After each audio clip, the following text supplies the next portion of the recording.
എന്റെ കൺമണി ഞാൻ നുള്ളാതെ നോവാതെ തൊട്ടോട്ടെ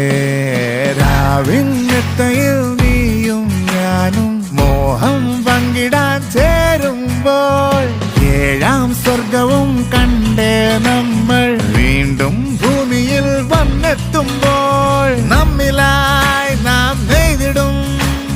കണ്ണ് നട്ട് കാത്തിരുന്ന കുഞ്ഞു സമ്മാനം